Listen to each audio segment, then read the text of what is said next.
All right. Just go ahead and start the recording, and before Dave starts, I'll say something, and we'll turn this over. 3, 2. All right. Well, good evening, everybody. We dodged the bullet today on the storm. Everything went to the south and east of us, although Kernersville did get a tornado warning, but I don't think anything came out of it. There was some straight line wind damage. But again, it just shows why we have to be prepared at any point in time to potentially respond. So, with that being said, one of the pushes that North Carolina EM has, and also DHS, Department of Homeland Security, FEMA, is that they want amateur radio to be using, and Auxcomm to be using Winlink.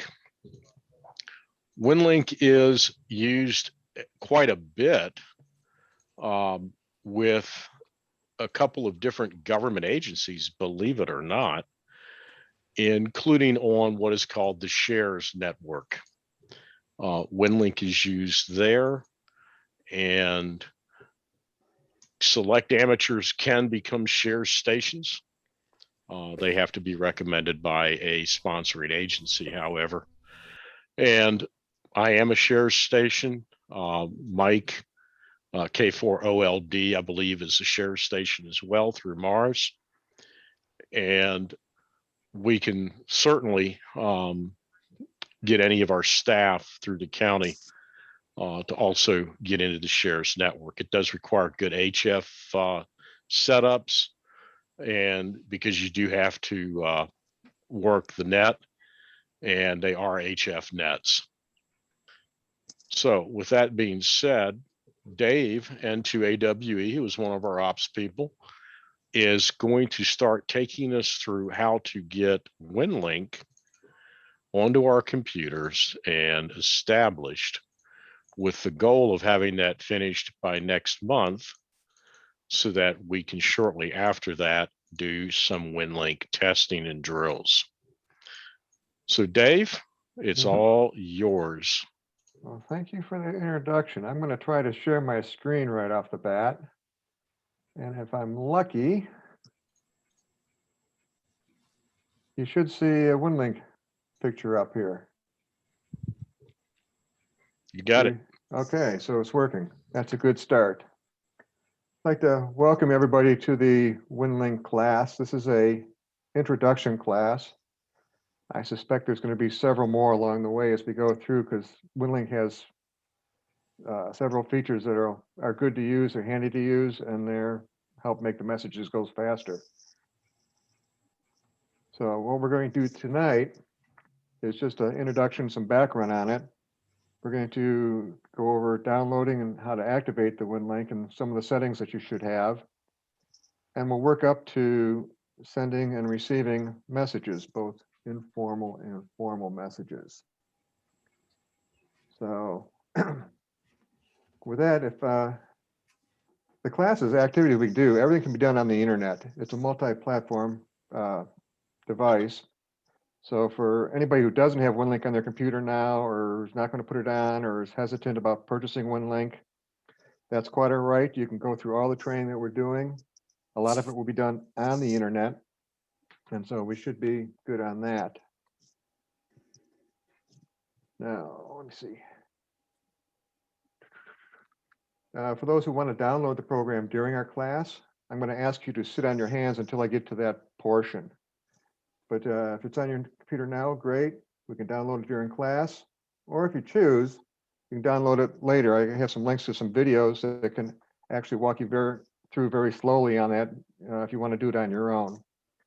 So we should be able to get everybody in, no problem. And this is a no person left behind class. I will make sure I'm available on WinLink or email from now till next month when we have another session. So anybody can go ahead and has any questions can pop over to me. Either email me or phone me or do it on WinLink if you have a question on how to do something.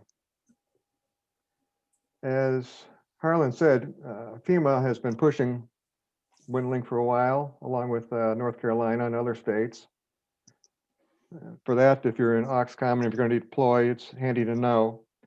And it's been stated several times, even if you're not going to leave your shack, it's handy to know because you can work from your shack to do the various things.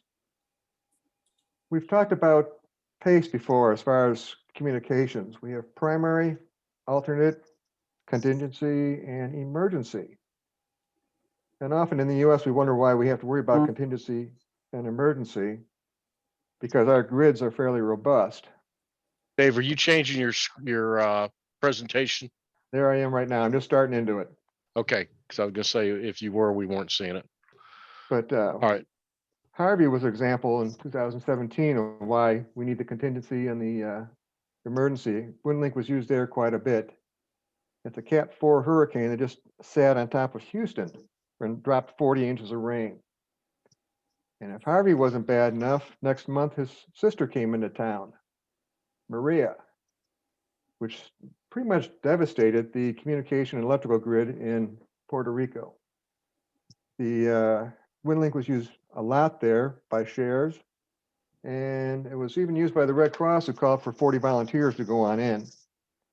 So it's a very worthwhile tool to have. Now you can say, why use Winlink over voice for passing messages? I borrowed this off of the internet. This was done by Corbin Giddy, and you can go to his whole performance there if you can see it there on the bottom of the net. But he makes the claim that voice can pass about 30 words a minute accurately, sustained. Going by at least my performance on the drill, I question that 30. It's probably a bit lower. But if you go over towards Winmore and Pactor, which are two of the systems that can do Winlink, you can see that jumps up to 1,000 and 2,400, which increases the throughput tremendously. And there's also the accuracy standpoint of it is Winlink has a handshaking ability. So the message will either go through or it won't go through. It'll be 100% accurate, which when you're dealing with medical terms or certain supplies, my tongue gets twisted. I don't know about anybody else, but I can trip over my tongue readily. And so being able to do it in writing and have it go through is a big plus. This is an example of how the messages flow through in the Winlink system. We're going to be working here on the computer and telnet for right now. And using that, you go through your provider into the internet. And there you go up into the cloud where they have common messaging systems up there in the Amazon cloud. Then you can call your message back. It'll come down. I just lost my arrow. You can come back down through your system and through the telnet. A little later on in future classes, we'll do it from a ham station and we'll use the RF mode.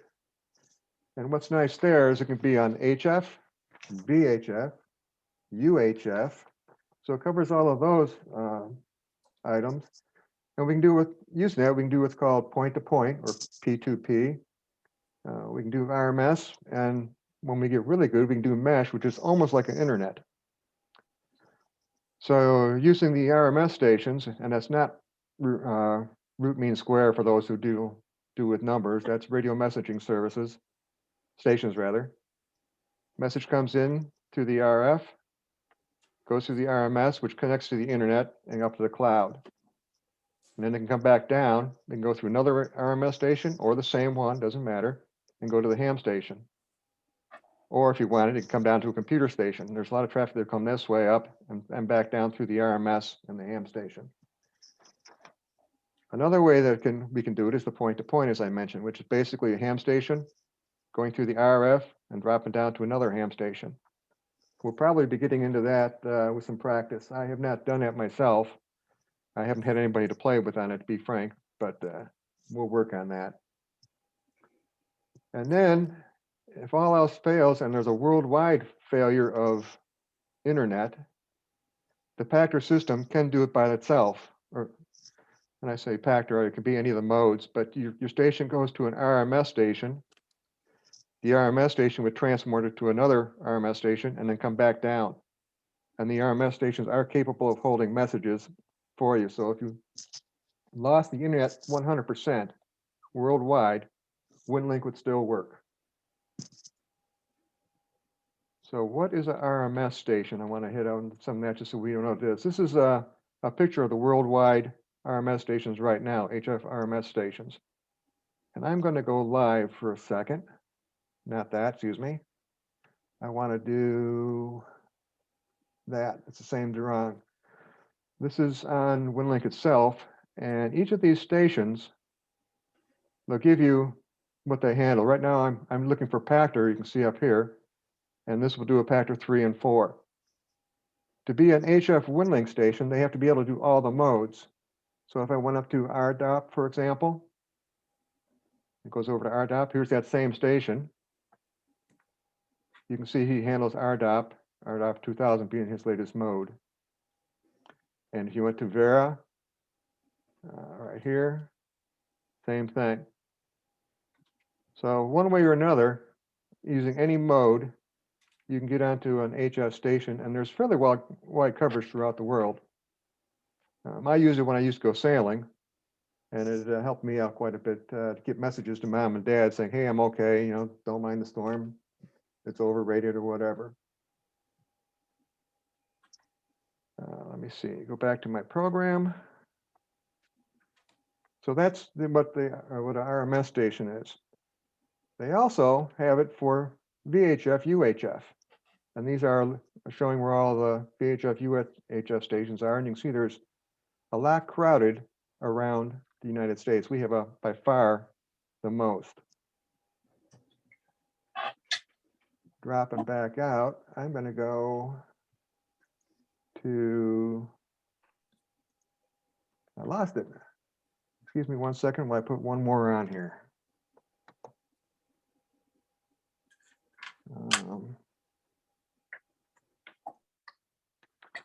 No, I'm just going to lose it. Okay. If I go to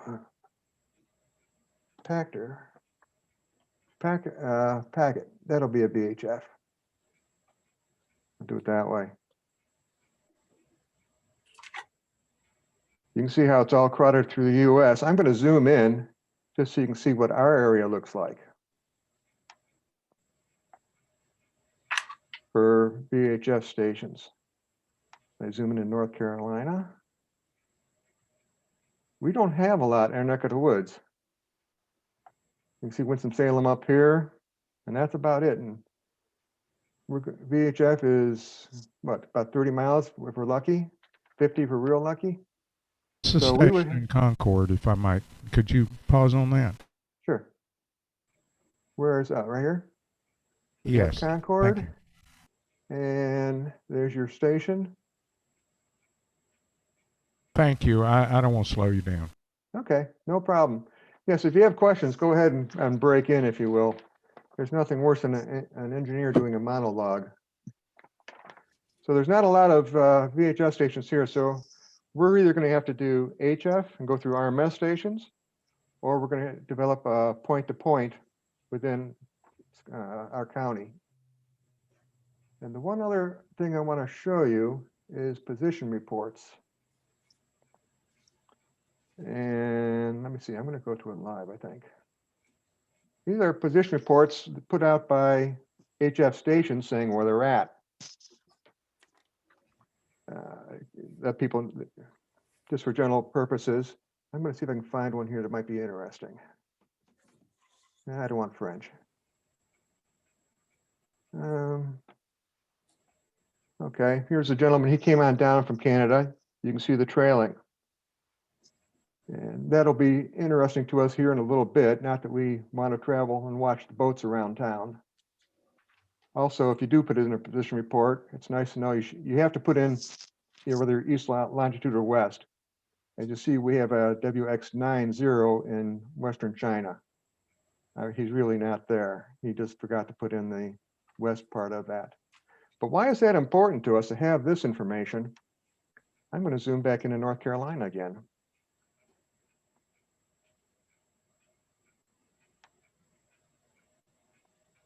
If I do this, and I'm even going to get fairly close into our neck of the woods.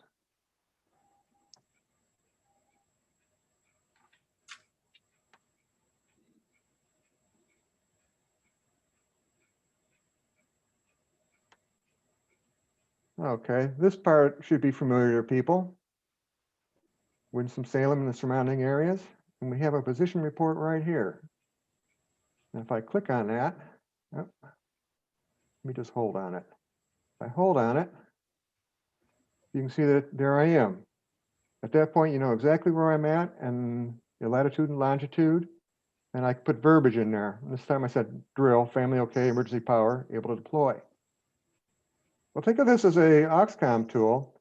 What happens is that ice storm Viola goes through and people want to check in for the EC.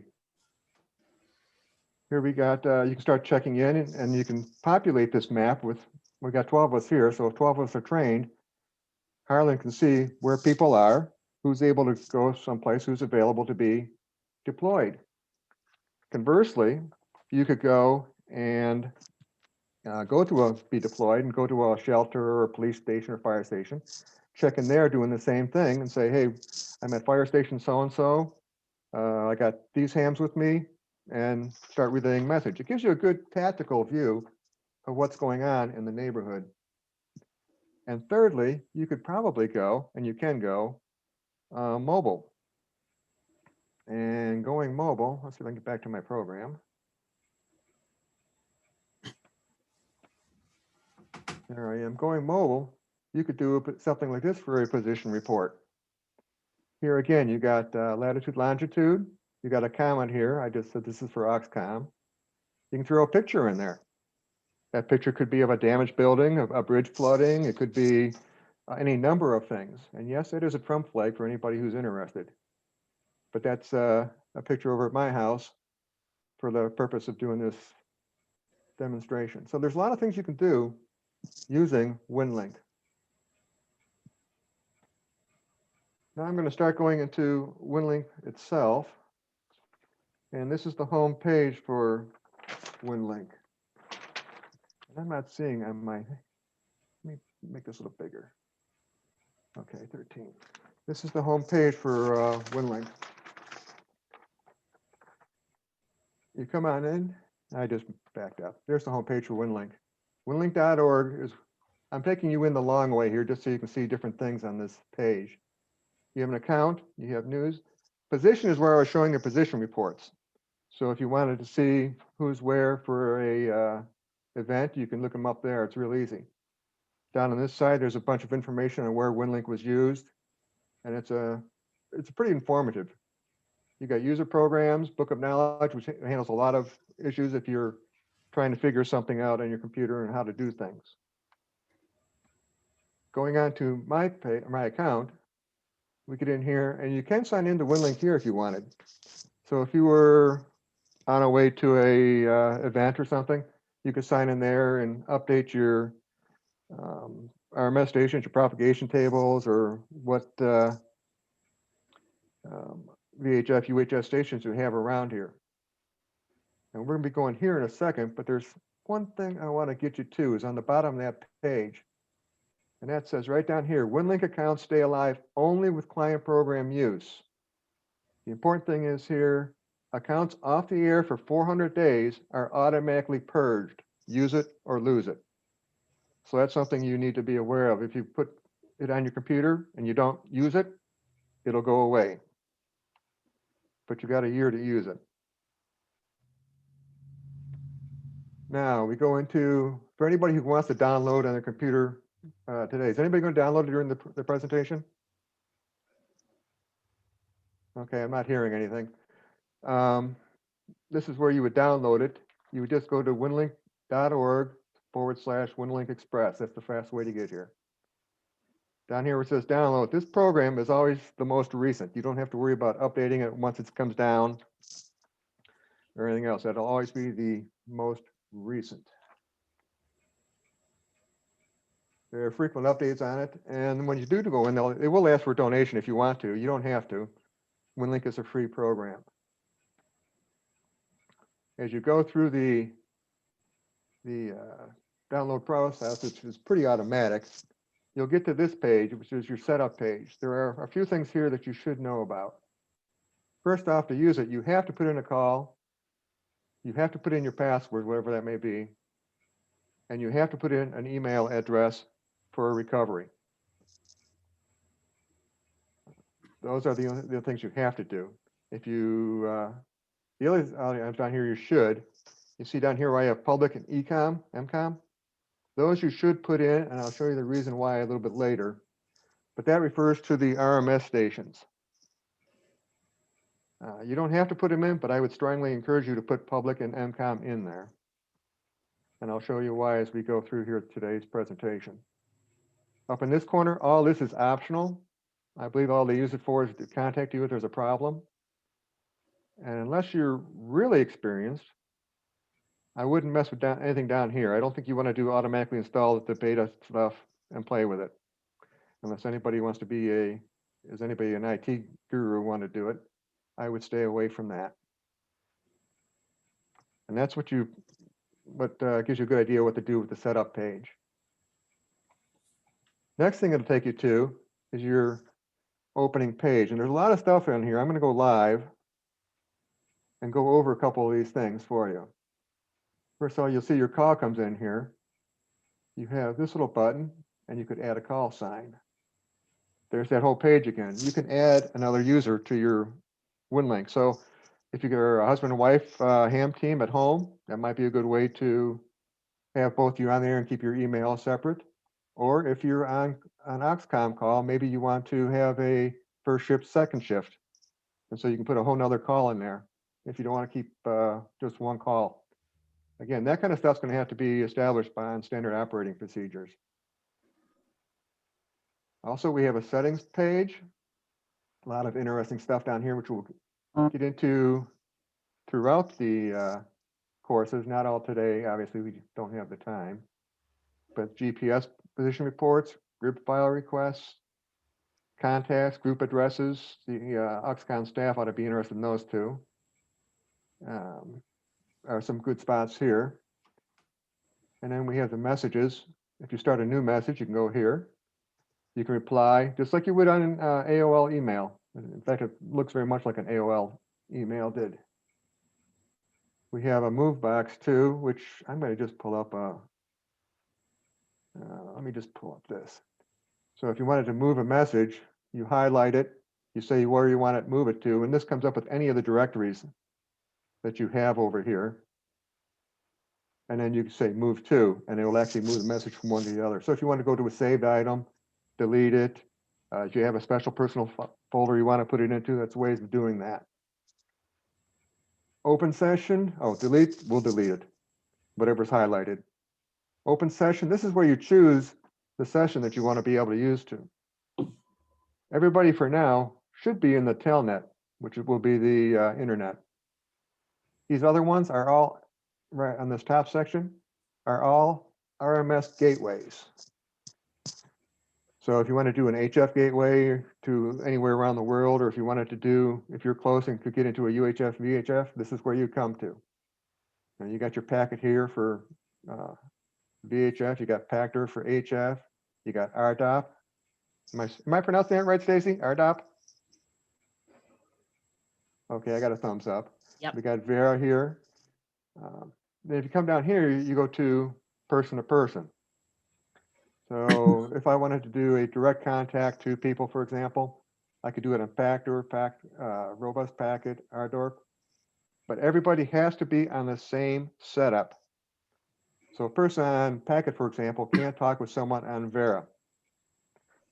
So one thing as a Auxcomm group, we're going to have to decide is what mode should we use if we want to do point-to-point.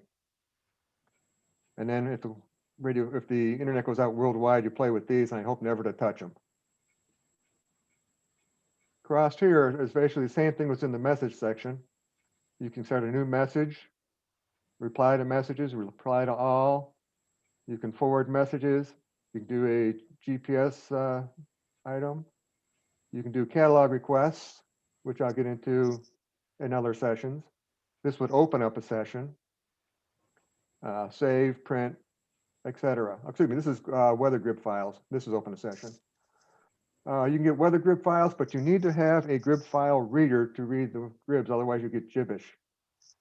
I have a Pactor station, and it has a reader in it automatically, so I can get the weather grids. But if you don't have a grip file reader, you can't do that. Coming down the sides, again, you've got your different folders. Read, outbox, pretty much self-explanatory. You have the, I've made some personal folders here that I've been playing with. And we have down here contacts where we can start putting people in. I think we're going to be using these quite a bit in the future. I know we'll get into those in future classes. Down here, you show the text of whatever message is highlighted. I can go through here and you can see it light up. This is an example of a 213 text, by the way, when it's in text format. Across here, you have some features. You can sort by time, whichever way you want, most recent or latest. Message ID. This is what Winlink tracks your messages by. For all points of concerns, this is the name Winlink gives it, and you'll look for it. This is the size of your file in bits. This is the source, meaning who sent the message. This is the sender. It could be the same thing like you see here. I got N2AWE, N2AWE, or it could be a tactical name. This could be Red Cross Shelter 1 or Fire Station 38 or EOC or whatever. So that could be the tactical name that would show up here. And both of these will show up on your message when it goes through. This is who it's going to. And you can see I sent one to Harlan here a while back, and it was a position report. If it has paper clips, there's an attachment. And I have not got it. That's okay. If it has paper clips, it has an attachment. And if you click on the attachment, you'll get the picture. And this was taken during our ice storm, and this is how much ice I had on the tree.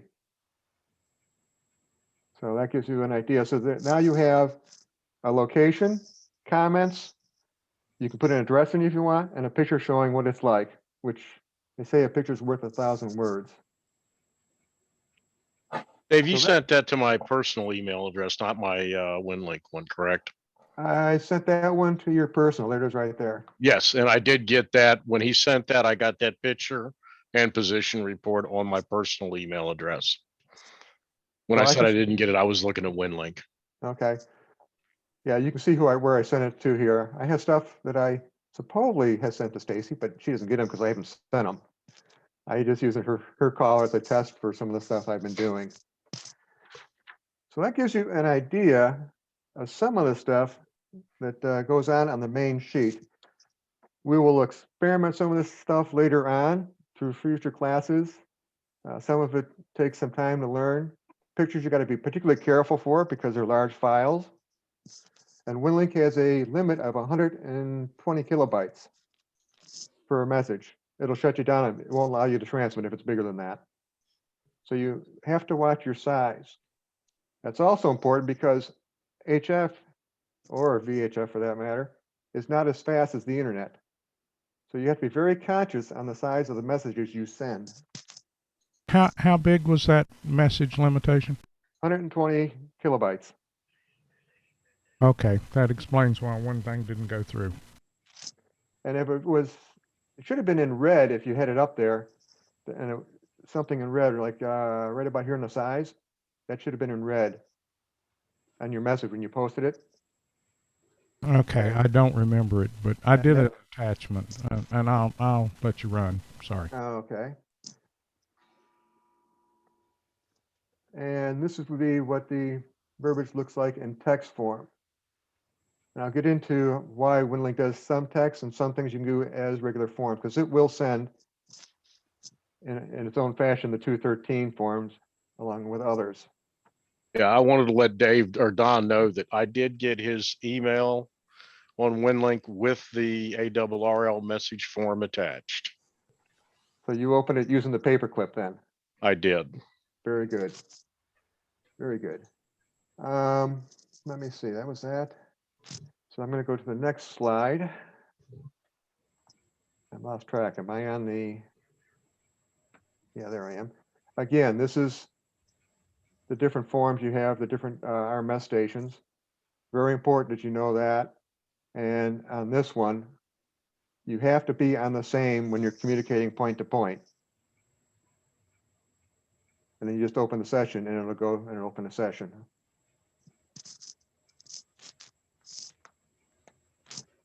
To start a new message, and this would be for informal one, and this is also how you start the 213s. This all comes through the same thing. You have a new message form here that you click on. Or you can click on this, either way. Either way will open up a new message. And what will happen is you'll get this. And here's where you put in your message. I'm going to make some comments on addressing. First thing, when you're dealing with a served agency, address the items how they want it addressed.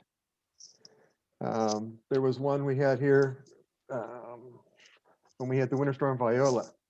They had several addresses down there, and I'm looking at that and going, that's not quite how I would do it. But then as I looked at them, I realized why they were doing it. I had to study it. And in a situation that you're working in an emergency situation or at a shelter or whatever, you don't have time to sit there and think about why they did something. They set it up that way, address it as they tell you. That being said, for your own use, I will give you some rules here. When you're sending from a Winlink station to a Winlink station, all you have to do is put your call in. And it doesn't matter whether you're picking it up on Telnet or on HF or whatever. If you're in Winlink, going to Winlink, all you have to do is put the call in. That being said, you could also do it as, in this case, n2awe.winlink.org. Either one will work. One is just extra typing, but there's a reason why that was put in on the Viola storm, and I'll get into that, I think, in a little bit. If you're going outside of Winlink, you have to put the extension in here. In this case, I put @arl.net. So those that want to get a hold of me later on for questions and stuff, I request you use these two addresses, either n2awe for Winlink or n2awe@arrl.net. That'll keep it separate from my regular emails. Okay, so that's going outside. Non-Winlink users. Okay, okay, there's the whole hat. Non-Winlink users. If you're sending someone who is not a ham and not a Winlink user is sending a message into the Winlink system, it's restricted. And they do a very good job of keeping spam out of Winlink. You won't find comments on extending your car warranty in here or anything else on there. And they frown on anything that is spam. They block it pretty quick. One of the ways they do that is they use this / WL2K in the subject line. Make that the first thing.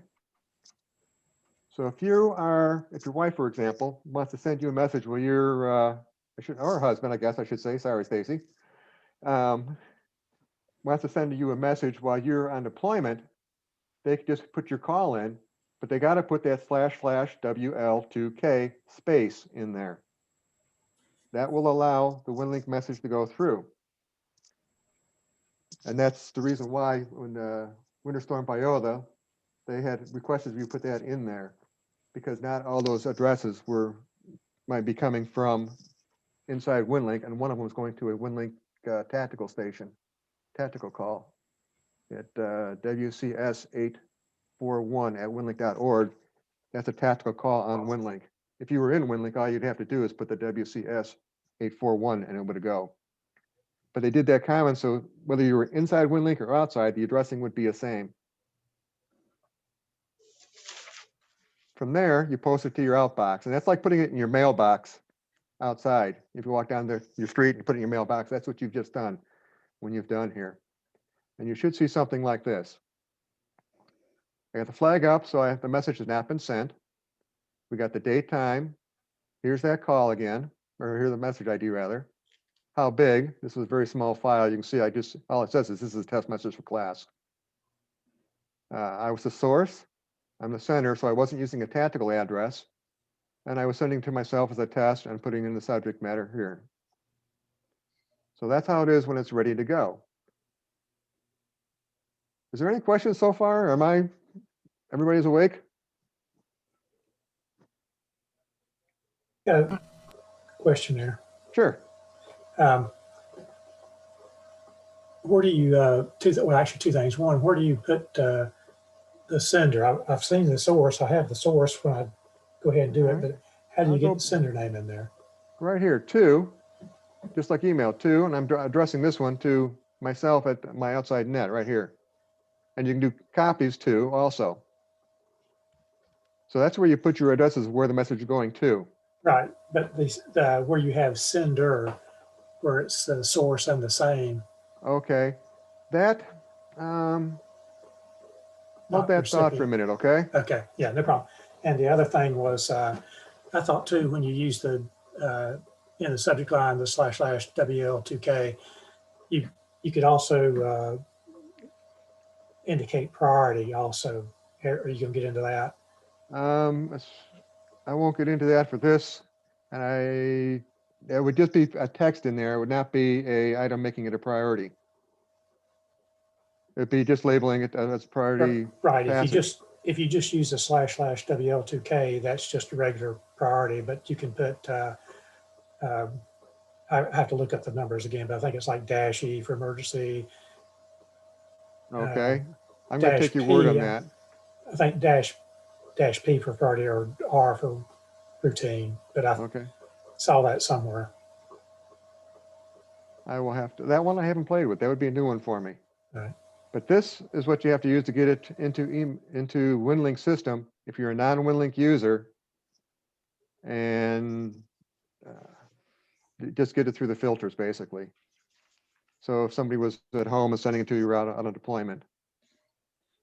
Now I have found myself, I don't have to use it from home because I am a Winlink user, and I have I don't know if it's because I also have a key in it or not. That's going to be an experiment you guys are going to pull for me towards the end. But my wife, when she puts it in, Nancy, she has to put this in to put it up on the system to get it to me in Winlink. Any other questions while I'm here? I had several, but I sent them to you in a WinLink message. So, and one of them is, "Are you getting those?" So, but they can wait. So. Okay. I am getting in fact, I got examples of some of your emails in here. Yeah. Well, again, if we have questions, we do want to ask them during the presentation. And the reason is others may have the same questions. And this is the time for everybody to get it. That way Dave doesn't get inundated with 6, 10, 8, 12 people asking the same question later on after the presentation. And Dave, you should have a message from me as well that I just sent you. Okay, I'm not getting any of the message right now because I'm not seeing them, let's put it that way. Yeah, you're not live. Yeah. So in addition to that, even a more important reason is I know you guys aren't falling asleep. So it's ask the question when you have a question. So here it's posted to your mailbox, and you can have one in here, you can have 10, whatever. You pick the session you want. In this case, for what we're doing, we'll be on the computer, it'll be using the internet. So we have the telnet selected, and you open a session.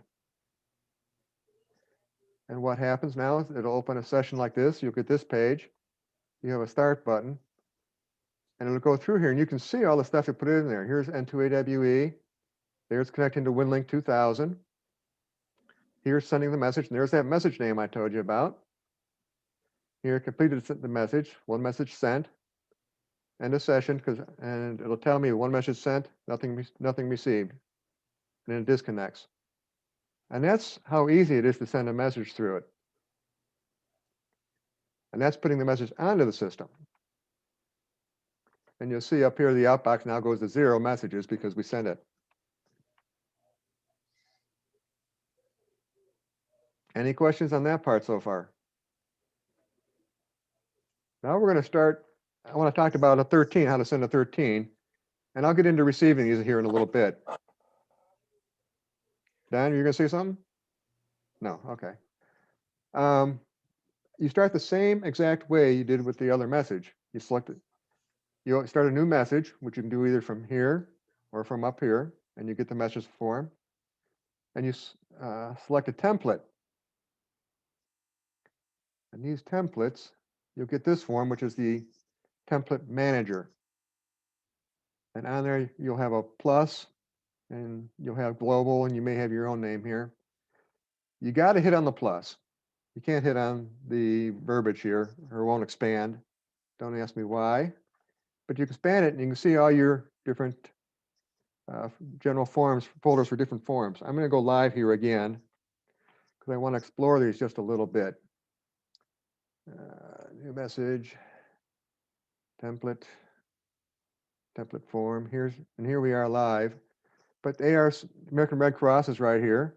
If I expand that out, you can see they have their own 213 forms. They have requisition forms, shelter reports, and they should have requisition forms. Okay. They have a message form here too you can put out. So they have all their own forms. If you're working for your an agency, use their forms. That's something that they'll insist upon. Coming down a little bit further, we have general forms, and there's some in here that we'll end up playing with. The check-in and check-out forms are very nice.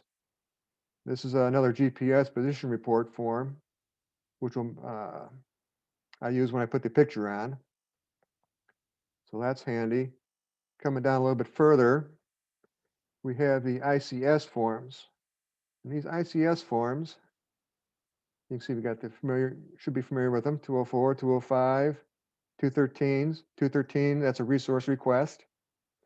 214s for keeping active, and they have a nice 309 log sheet, which is a real handy one to use. And I'll show you that in the next class, but it's sweet. It makes it really easy to keep track of all your logs. And as you come down here, you also have shares form if you do shares work. And what else? There was one other one here. Right here, radiograms. If you want to do a radiogram, this is where you click and start on one. Just to show you what the form looks like, or what one of these forms look like, let me go back to ICS-US forms. If I wanted to do a 213, for example, you click a 213, and lo and behold, the 213 comes up, just like you would see on a paper form. And here you put in your incident name, exactly like you would all the other forms. You got your subject, date, and you click in, you can see it'll automatically put it in there if you wish. And you can put your message in here, approved by title. Two things down here. You have a save initial data or a submit. If you get interrupted or if it goes, wait a minute, I got to get some more information, I'll be back in 10 minutes or so, you can just click on this and the message will go into a save form. And then you can go on and do anything else that you were doing previously. If you submit it, you're done. It's the only thing you can do is kill it. So that's something you should be aware of. But also if you want to bring that message back from here that you just said, right here you push on this and you can load the data right back in. So you save it here, and when you want to call it back up, you have another 13 form, you just hit this and it'll fill it in. Everything that you had. Question, is it possible to save more than one, or do you have file names for it, or is it just the one that you're working on? It'll give you file names. Thank you. And you can have 50, 60, 100 in there, whatever you can hold on your computer. At this point, it doesn't send them anywhere. It just saves them. It just saves it at this point. All right, when you hit submit, who's it send to? All right, that's the next question. Very Okay, good. go ahead. You're leading right into this. Okay, so we go through this. Let me get rid of this. Oops, message not been sent. Yeah, I want to kill that. Kill that. And I have so many stuff on here, I lose track of where I'm at. Okay, there's picking the 213. There's the 213 form you get, which I just went over everything there. This is an example of one I said I was doing the American Red Cross. We were doing a drill. This is I modified a test message I sent for them. What happens? Go ahead, Dave. No, go ahead. What happens when you hit submit right here on that button to answer the question is it goes to this stage. And here, again, you can put in where is it going to. Generally, it's going to go to another ham. In an emergency situation, you put a ham call in. But like in Winter Storm Viola, you had addresses you wanted to send to, et cetera. In this case, I have an address going to me outside. It's going to my home address. It puts this in for you automatically. And this says I have a form attached. This is the 214. It's telling me there's an attached form. And then here's the verbiage. Couple things on sending a 213 message. If you're sending it from a Winlink station to a Winlink station, you can, what happens is to save the amount of size of the message on the radio waves, Winlink strips the 213 form off. And it sends literally just the text. When it gets to the other Winlink station, it automatically submits it into the PDF at that Winlink station. So it's saving not having to send all the formatting for the PDF, therefore making the file smaller, making it a little quicker to send. If I am sending it to a non-Winlink station, say I'm sending it to a Gmail account or something, what they will get is that text message. It has all the same information on it: incident name, to, from, subject, date, etc. Message, here's my test message, approved by, you can see Pat Kramer was the gentleman. And here again is the sender. So it's all the exact same information. It's just not on a PDF form. Now, saying that, and I'm not going to get into it tonight, you can force it to send a PDF form. There's a place where you can check a button. Winlink warns you not to do it because it makes it a big file, and it takes time to send big files. If you're in an emergency situation and you're sending a lot of files, you don't want to hog the airtime because you're going to have a lot of people upset with you because they can't send their messages through because you're tying it up, sending a large message. So that's something to be cognizant of. Going a little further. Okay, before you finish on the 213, here in the state, we are still trying to, we're discussing, and that's something that's coming up here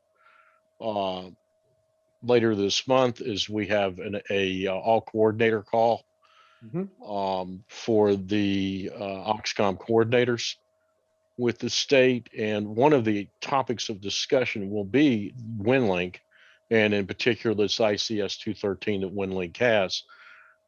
Several of us have raised the concern and the issue, as well as other states have raised the concern and issue, is that there is no location for putting a priority or a message tracking on it, i.e. a message number, which makes, when you're sending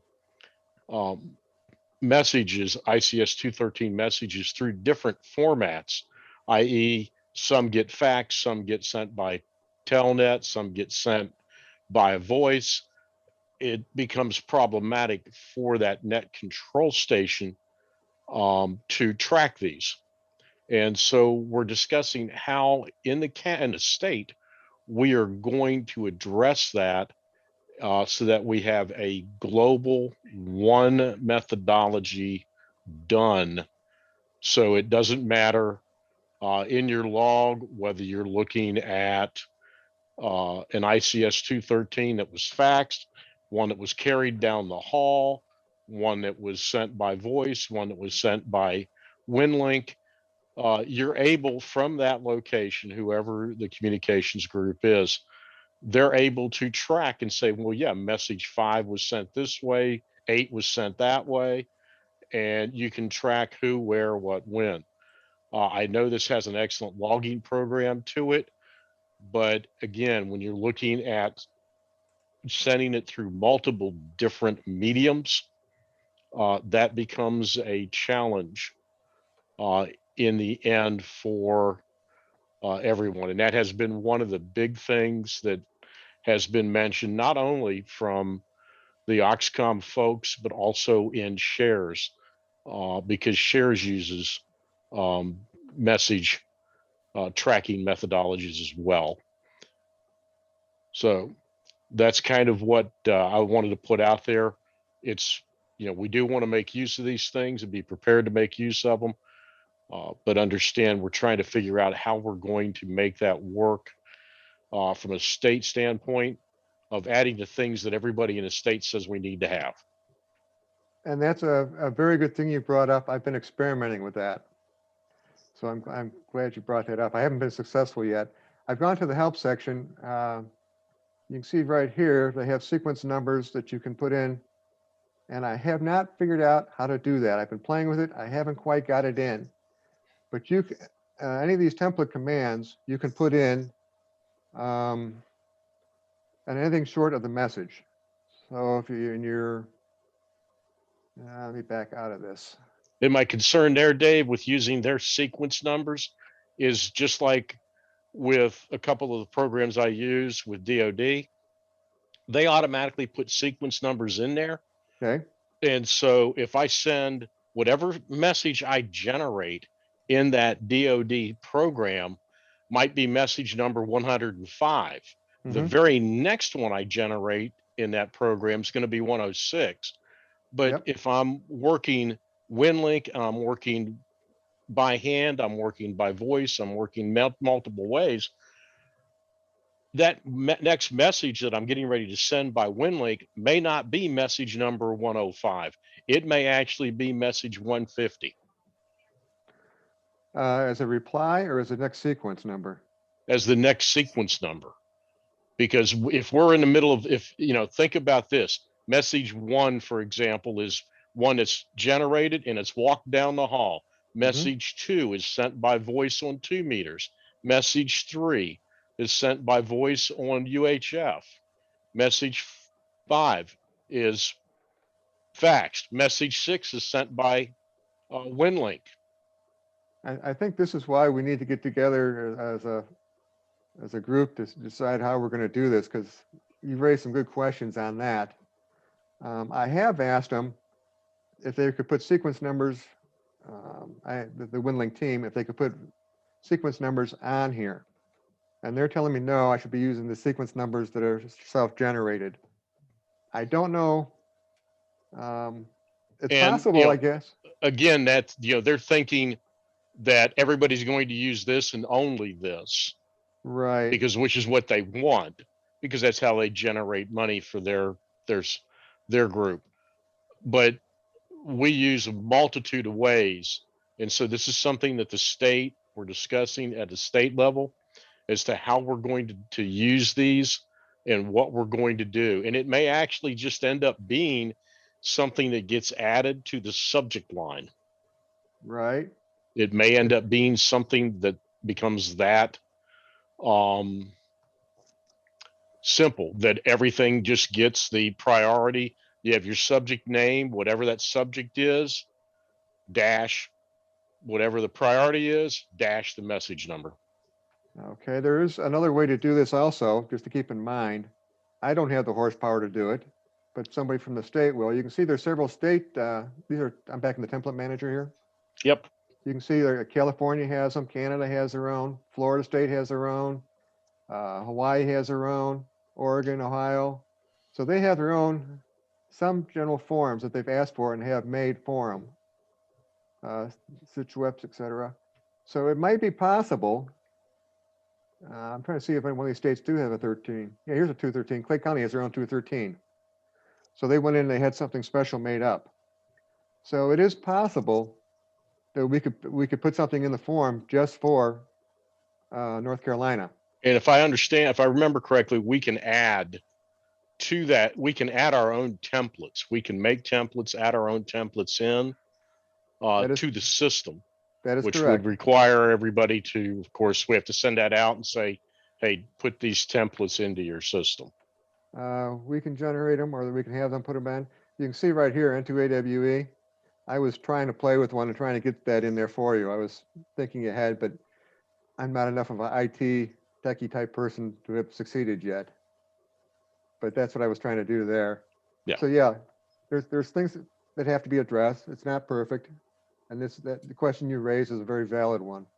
But the key thing we want everybody to get with tonight is getting it downloaded, getting the initial setup done, understanding some of the basics of how this works. The By the Florida way- one, Go ahead. I sort of said the Florida one that you just mentioned looks like a cross between a ARRL and a 213. It's got name, number, precedent, HX. word count, everything. Yeah. Interesting. Some Well, have done have really done weird stuff. All the state wants is track it and Right. make it easily trackable and have priorities put on it. by the way, once before, somebody asked, was it you, John, that asked about the tactical address, where it goes on, the sender? You can see right here, I made a tactical address called drill DJN, and I can toggle it between my call and the tactical call.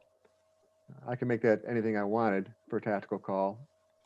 And let me see if I close out of here. I'm jumping around here a little bit. You But can see where would here's you put that? Where would you put that in? you can put it. How would you That's for set next. that up for the folks? That's for next month. However, Okay. if you really want to know, just for you. Well, no, I mean, you brought it Yeah. up, so Yeah. people are going to Yeah. ask the question. Right here. This is your setup page. They have auxiliary calls and tactical addresses. Click on add entry. Put in your tactical call, whatever you want it to be. Can be no spaces. Put in a password of some kind and save it. And then it comes in here. When you do that, I'm not going to update this. I'm just going to cancel out of this. It'll show up. Let's see if I got one early enough. It'll show up, possibly. I'm in the wrong form. I lost where I was. Let's see if I can get back to the. You went out of the live. Yeah, here's a live. If I do a message, drills on, it shows here where I can switch between then. And I can also set it as a default by coming here. I can say, okay, I want that as a default, or I want my call as a default. And I can automatically put in who I want carbon copies sent to, CC sent to. Okay, And I can Dave, my question, and I don't recall, when you put in that tactical call. Yep.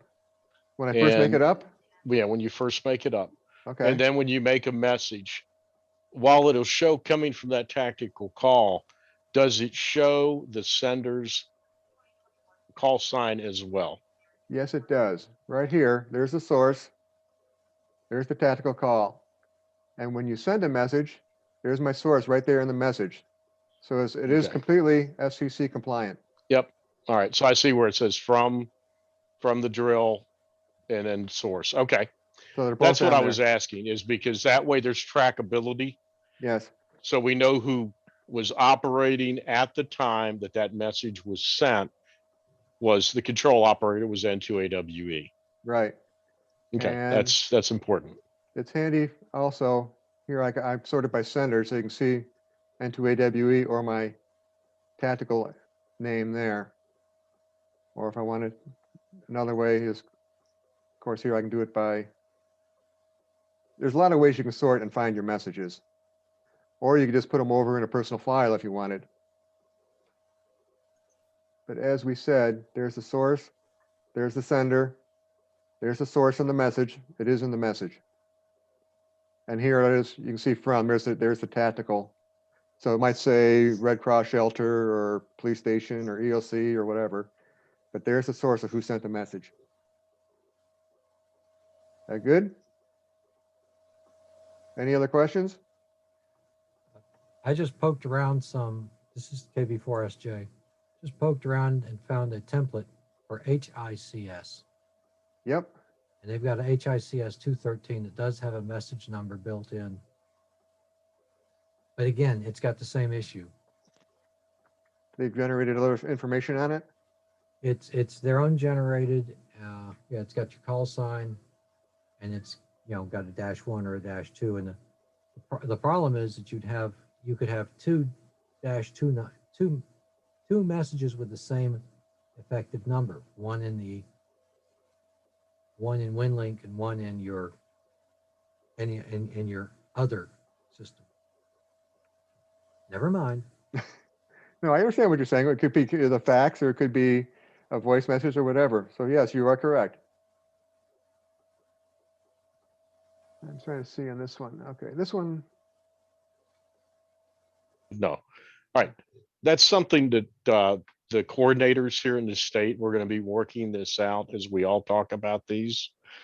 That's one of the agenda items later this month on our conference call that we're going to try to walk through and start asking for some standard methodologies on this so that everybody across the state is doing different things, because there are a couple of counties that have their own ICS 213 that they use within their county, and their Auxcomm folks have adopted their county's 213, which looks totally different than what we have.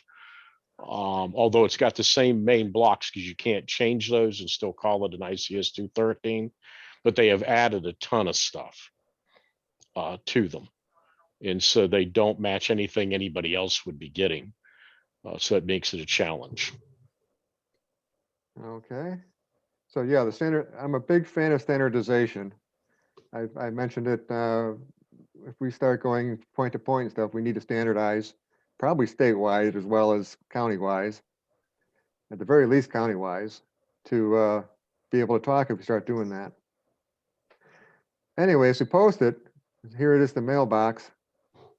Here is all the information. It's telling me it's ready to go, and there's attachment. Dark side there is. Yes, there is. Yeah. If you wanted to reply, just have this message highlighted and click on the reply, and it'll open up. It'll open up, as in this case, with a 213. I'll show you that in a second. I'll go live. If you click on this, you'll get the text form out. Now let me go live one more time. I'm going to go, oh, let me see. There's some examples. Okay. Here's a example. So if I just click on the blue, you can see I have a text attached right here, but if I just click on the blue, what's going to happen is you're just going to get the text. And maybe that's what you want. If you click on something here with a paperclip, you're going to get the 213. And in this one, I want to show you, is I've clicked on it to get to the reply on it. You won't be able to change anything up here on a message that comes in. I'm going to go see if I can find one that was inbox. And we need to be wrapping this up. Yeah, So Stacy doesn't drop over from Oh. malnutrition. we can't have that. And I hit the right ones. I apologize for that. Let me come back up here. That was a 213, I think. No, my mistake. There we go. We get a 213. If this one was filled out, you can see the instant name was there, who it went to. This was going to Harlan. I didn't send it, so you really didn't get it. Who sent it? Here's the subject, etc., and just the test message. So this part I cannot touch. The system will not let me. But I come down here, I can type in anything I want in the reply to, and text. And if I get this all the way down, my copy is not showing it.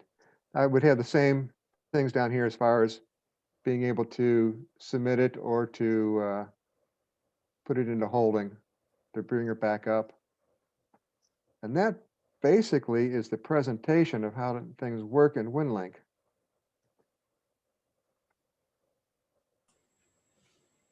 Okay, there's the general message form comes up. You can fill all this out. You can't touch this. Reply. Here's your save, as I mentioned before, or your submit. Once you submit it, you can't touch it. And now we're to homework. Yes, people, I'm giving you homework. For those that have not done the loaded up the Winlink, I'd like you to set it up, and then send a message to your home email account just to make sure it works. If you already have it working, I know Don has it working, we send messages, he's exempt. Do a reply from your own to see how it goes on in. Do an original message from your home to send it into Winlink and see if you got to use the /WL2K. Because I want to know if a Winlink user has to put this in or not. I'm not sure if that is or is because I have the key because I made a donation. And then I want everybody to send a message to myself, Harlan, Stacy, Jim, and Don, saying what you liked about the class, didn't like about the class, and what was the result of this little test you did. And these guys, you're going to need to hang on to that for this message for next time we meet, because we're going to be doing contacts and group contacts, and you're going to be able to want to set up group contacts for those who are using the Winlink system.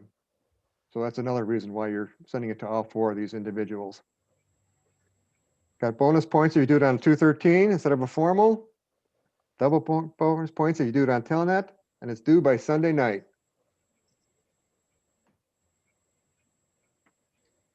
If you wanted to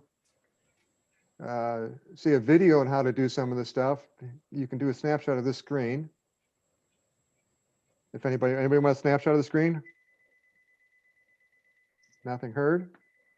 And this is what we'll cover next time. We'll actually show how to do it on HF. We'll do tactical addresses, 309, 214, attachments. Use your contact and group addresses, which I just mentioned. And we're going to set up some favorite templates.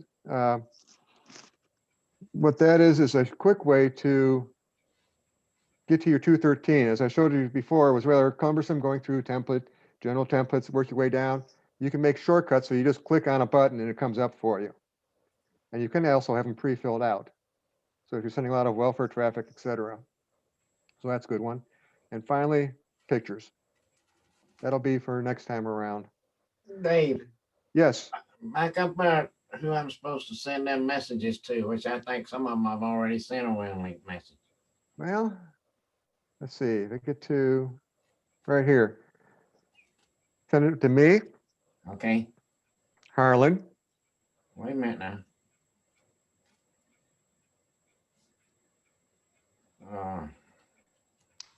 Even if you've already sent one before, do your homework. I'm gonna do it. That's why I asked him to back up there.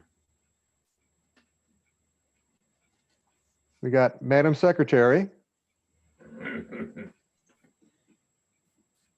Who's probably laid out on the floor. It's 11 minutes after 9. She's probably already passed out. Who is WA4NOT? Jim, Jim. That is Jim Mansfield, When deputy he said that, I coordinator. remember. Yeah, when he said Jim, I remember. Okay. and Got him. the last one is our public information officer, Don. Who? Don. Don. Okay. WS4 NC. NC, NC, not to be confused with FC. which I do get confused. And you want to send it Telnet, right? Yes, you can do this on Telnet. Don't try doing this on HF if you're not equipped or anything else. Our exercises we're doing on Telnet for right now. We will get to HF and the other stuff soon enough. Well, I that's want backing everybody up. familiar with the basics. That's backing up, but you're the teacher, whatever you want. Well, we just want everybody to be familiar with how to use the system. Telnet's the best way to practice And then- right now and get everybody familiar with it. I Because want to ask a even question. we'll Sure. still be using Telnet even during ECOM as long as the internet's up. Yeah, Well- Telnet's strictly internet, yeah. Yes, But I Will got, Don or someone post this recording, review a couple things instead of asking questions again? I wanted to see the WL2K thing, but I don't want to, go through the whole thing again. I just wanted to know if we're going to post this. We can post it. Great. I can get it to Stacy. We can put it on. I don't see any problem putting it on FARC's YouTube page. No, it can be posted. It's fine. And that's all I have for right now. And this is what, quarter after, so it's about 45 minutes. Next week's, I think, is actually longer, so we might have to break that into 2 sessions there, Harlan. Well, if we get you to start at exactly 8 o'clock and we don't start at 8:15, you'll be all Wait a right. minute. Oh, that's right, okay.